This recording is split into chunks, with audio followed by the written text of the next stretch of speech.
নমস্কাৰ, জ্ঞানৰ জ্যোতি চেনেলত আপোনাৰ স্বাগতম। 26,000 চৰকাৰী চাকৰিৰ বাবে চৰকাৰৰ SOP। নম্বৰ 1, পৰীক্ষাৰ সময়ত সম্পূৰ্ণৰূপে বন্ধ থাকিব ইণ্টাৰনেট সেৱা। নম্বৰ 2, হোৱাটছআপত প্ৰশ্নকাকত লিক নহ'বলৈ বন্ধ হ'ব ইণ্টাৰনেট সেৱা। কোনো পৰীক্ষাৰ্থীয়ে নিব নোৱাৰিব মোবাইল ফোন। সকলো গেজেট অফিচাৰক নিয়োগ কৰা হ'ব।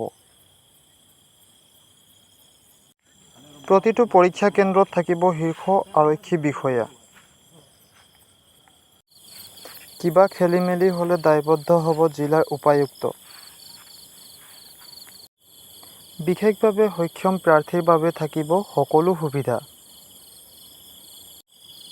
চেণ্ট্ৰেল ইনচাৰ্জে পৰীক্ষা কেন্দ্ৰৰ মূল দায়িত্ব ল'ব। সম্পূৰ্ণ মেধাৰ ভিত্তিত নিযুক্তি দিয়া হ'ব নিবনুৱা। চৰকাৰৰ ওপৰত নিবনুৱাৰ আস্থা থাকিব লাগিব।